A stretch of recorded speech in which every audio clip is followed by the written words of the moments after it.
Cada vez que usamos una app, hay todo un universo invisible trabajando detrás.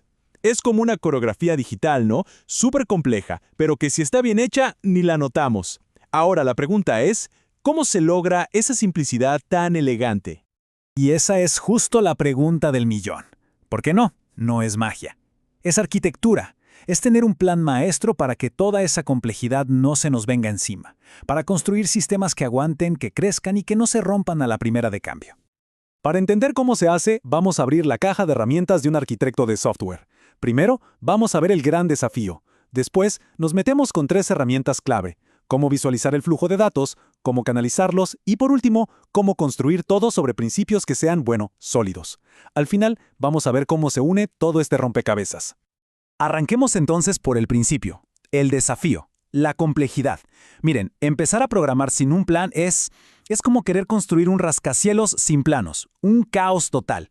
Por eso existen técnicas, ya probadas, para darle forma y estructura al sistema desde el inicio. Ok, primera herramienta del kit. Y esta tiene que ver con la visión. Es simple. Antes de construir algo, hay que poder verlo. Se trata de poner en un papel algo que es invisible. ¿Cómo se va a mover la información dentro de nuestro sistema?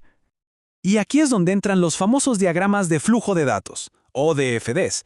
La mejor forma de imaginárselos es como los planos de una casa, pero en vez de mostrar habitaciones y pasillos, lo que muestran es el viaje de los datos, de dónde salen, a qué proceso entran, dónde se guardan, todo el recorrido.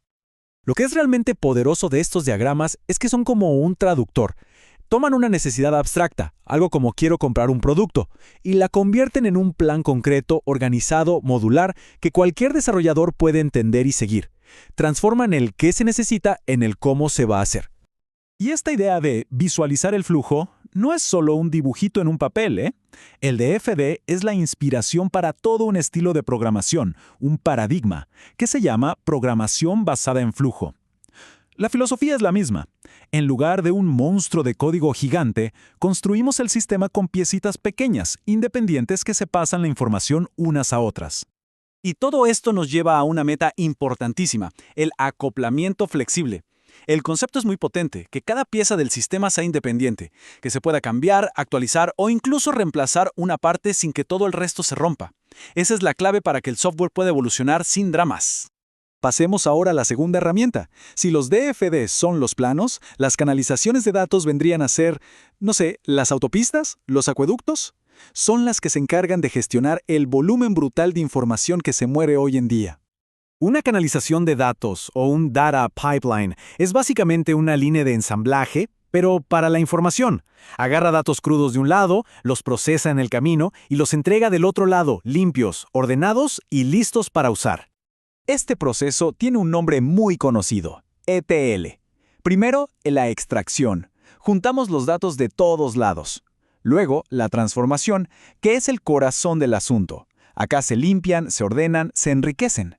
Y finalmente, la carga. Guardamos esos datos ya procesados en su destino final donde se puedan analizar. Y ojo, que esto no es solo para las megacorporaciones. Un caso de uso súper común es en las pymes, por ejemplo, para optimizar su cadena de suministro. Usando modelos para estructurar la información, como los diagramas entidad-relación, estas canalizaciones permiten manejar cantidades enormes de datos de forma eficiente, y así, claro, se toman mejores decisiones. Bueno, llegamos a la última herramienta.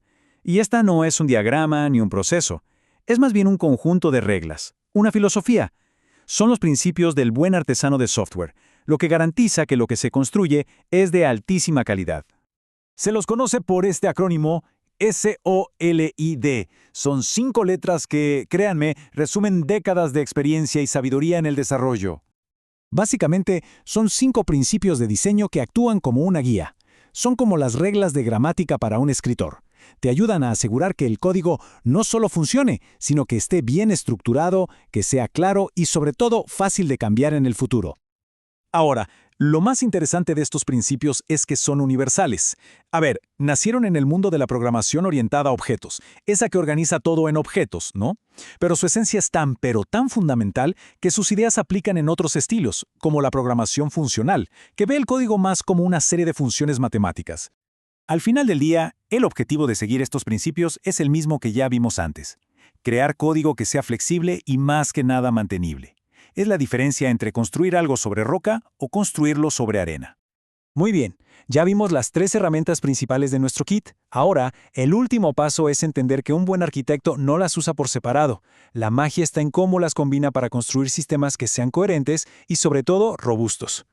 Entonces, para resumir, aquí tenemos el kit completo, los diagramas de flujo para tener un plan claro antes de escribir una sola línea de código, las canalizaciones de datos para manejar toda esa información a gran escala, y los principios SOLID como nuestro sello de calidad y garantía de futuro. Y el punto clave es este: no son herramientas aisladas que se usan una u otra vez. Son los pilares del diseño de sistemas hoy en día, y están totalmente interconectados. La planificación del flujo te dice cómo diseñar las canalizaciones, y los principios SOLID se aseguran de que todo, absolutamente todo, se construya bien. Estas herramientas nos han servido increíblemente hasta hoy, pero la tecnología, como sabemos, nunca se detiene. Y esto nos deja con una pregunta fascinante para el futuro. En un mundo que va a estar cada vez más dominado por la inteligencia artificial, ¿cómo van a tener que cambiar estas herramientas? ¿Cómo va a evolucionar la arquitectura de software para los desafíos que ni siquiera podemos imaginar todavía?